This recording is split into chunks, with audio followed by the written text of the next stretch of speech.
The problem with subcutaneous injections is that at scale, they don't consistently work for 100% of the population. If you're doing daily injections of Cypionate or enanthate and you're traveling or you forget your vial or whatever, you've got so much of that stuff banked in your body that you're not going to feel a difference. Even if it's a day or two skipped, it's not going to be a problem.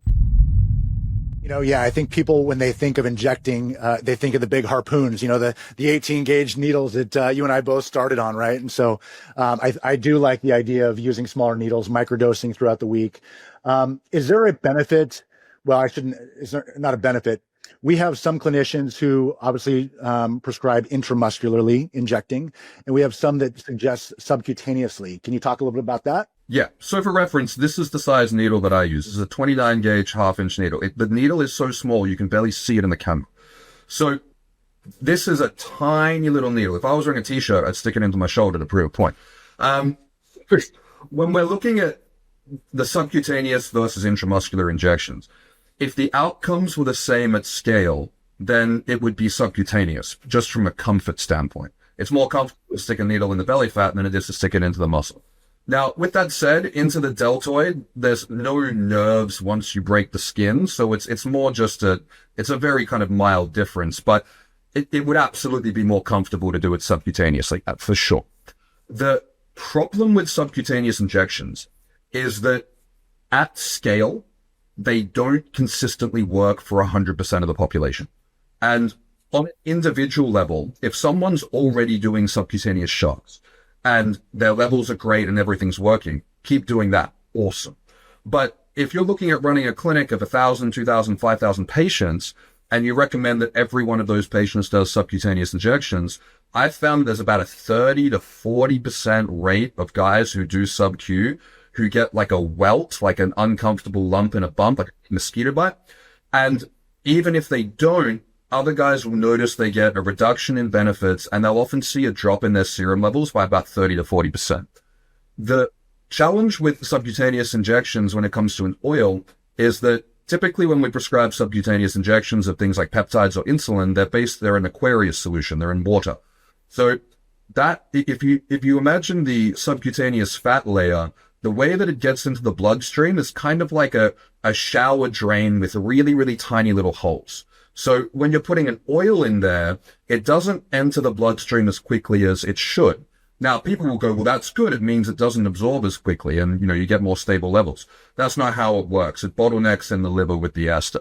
So my hypothesis on this is that the reason why they get the reduction in levels is that the immune system creates inflammation, which is the swelling, and it breaks down the testosterone before it enters the bloodstream. So in a perfect world, I would love subcutaneous injections to work, but at scale, 100% of guys respond well to intramuscular injections. But if someone's already doing subcutaneous injections and it's working, great. But from a clinical standpoint, I don't recommend it personally. But with that said, the carrier oil is a big factor. So in Australia, the primary carrier oil is cottonseed oil or castor oil, which is very thick. Ooh, yeah. We compounded MCT oil so that it's thinner and it's also, less immunogenic for people who have reactions to it. But in the US, the standard oil is either grapeseed or sesame. And when you look at the studies on subcutaneous testosterone administration, where it works equally well to intramuscular, it's done with sesame oil, which is much thinner. So it doesn't, and I had a theory that if everyone used thinner oil, it would work for everyone many years ago. Turned out not to be true, but that is a variable in the equation that does help. It's a thinner oil, works better subcutaneously, but at scale, intramuscular is the way to go. But if someone's doing subQ and it works for them, great. Yeah, at Scripps, we obviously offer the grapeseed, but MCT is becoming more and more popular with clinicians. They just, to your point, less side effects, less the allergenic reactions. And it's just smooth. It's easy. It's, it's high quality. And so, we're getting a strong response from that. Is there any benefit, between Cypionate and enanthate? It's a great question. So I relate Cypionate and enanthate to Coke and Pepsi. They're basically the same. People will have a preference, but if you love Coke and there's a restaurant that only has Pepsi, you'll have Pepsi. Now, Diet Coke and Pepsi Max are much different. I mean, Pepsi Max tastes far better than Diet Coke, but, so when it comes to Cypionate and enanthate, They are so similar. There is one molecule different in the ester, and Cypionate, as a result, has a slightly longer half-life and a slightly lower and shorter, it has a smoother peak to it. It is really comparing Coke and Pepsi in terms of preferences. It's basically the same. And most of the time, it's similar to the Coke and Pepsi thing. A restaurant will either have one or the other. So countries typically, like in Europe, most of the time it's enanthate. In Australia, it's mainly enanthate. In the US, it's mainly Cypionate. They are basically the same. In Australia, at my clinic, we can compound both. So because the Cypionate has a slightly longer half-life, then we're going to gravitate towards that. If they're both the same price and they're both the same availability, we're going to prefer that.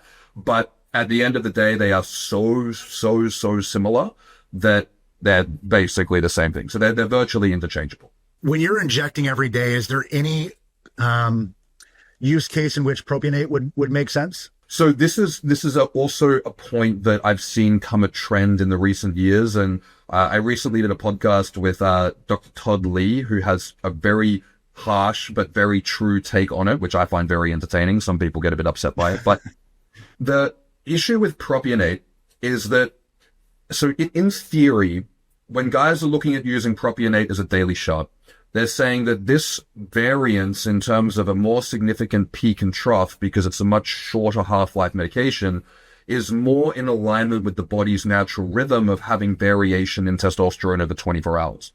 That part is true. The testosterone levels do fluctuate by about 30 to 50% over the course of the day. The problem with propionate is, one, it's typically 100 milligram per mil, so you're looking at minimum twice the amount of oil. But secondly, you're now tethered to daily injections. So if you're doing daily injections of Cypionate or enanthate and you're traveling or you forget your vial or whatever, you've got so much of that stuff banked in your body that you're not going to feel a difference. Even if it's a day or two skipped, it's not going to be a problem. If you skip a day or two of propionate, your levels are crashed into the gutter. So you're tethered using a product with double the amount of oil. But the thing with the spike is that spike actually starts just after midnight. So if you wanted to mimic the body's natural rhythm, you need to set your alarm for midnight to do your shot. But because you're creating a rhythm that's not part of the body's natural operating system and biology, there's no benefit to that level of flux. And the amount that it fluctuates over a 24-hour period is very significant, because a lot of the time when people are talking about half-lives, they conflate something called mean residence time.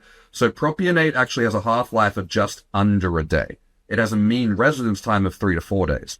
So by the time you're doing your shot 24 hours later, your body's eliminated more than half of that testosterone from you. And this is a much greater variance. Todd refers to it as like a sawtooth kind of graph, which is a very good visual representation of it. Whereas when you're doing a Cypionate shot daily, because you still get a 24-hour spike, you are actually getting some degree of variance over 24 hours. And if people don't believe me, get your blood test done after 2 hours and 24 hours, and you'll see that there is a variance in levels. So I don't see a benefit to propionate, and I think that it's an inferior treatment option. You know, coming from the bodybuilding and fitness world, I had several coaches when I was, well, we'll call it self-diagnosing my testosterone journey. You know, they recommended injecting. I was trying to bring up my delt, and so they recommended injecting my delt, thinking there was some localized benefit. Is there any truth to that? So again, I'm going to reference Todd on this because he's completely correct. There is not a local benefit, but arguably, in what he proposes, which makes a lot of sense to me, he's got a biochemistry background and I've got a biomedical science background. So when I'm listening to it, I'm like, this makes sense. If you were to inject testosterone, let's say, into the delt and go do a deltoid workout, it would cause more blood flow to the delt, which would cause that testosterone to distribute around the body faster and be uptook into the system faster. So that would be the only benefit of doing an injection prior to working out, is that the testosterone would hit your system potentially more quickly. But if you're on a stable long-term protocol and everything's kind of been dialed in for a while, I don't think it would make very much of a difference. But from a bodybuilding standpoint, I mean, this is why bodybuilders use like orals before a workout, because they get that anabolic spike, which they also get a dopaminergic spike, which, One thing that I learned a little while ago, because I was really into like pre-workouts and supplements when I was like 18, 19. One thing I learned a while ago was that these are just over-the-counter supplements designed to replicate the effect of taking pre-workout oral anabolic steroids. And that made a lot of sense to me, because I can imagine, it's not something I've personally done, but I can imagine when bodybuilders take some strong orals before they go train, they probably feel like an absolute savage in the gym. Yeah, absolutely. Daily injections are ideal. If you can really frequently administer something with a very long half-life, you can keep your levels super, super stable. And I think that this is the most beneficial way to do TRT. However, how should TRT be administered?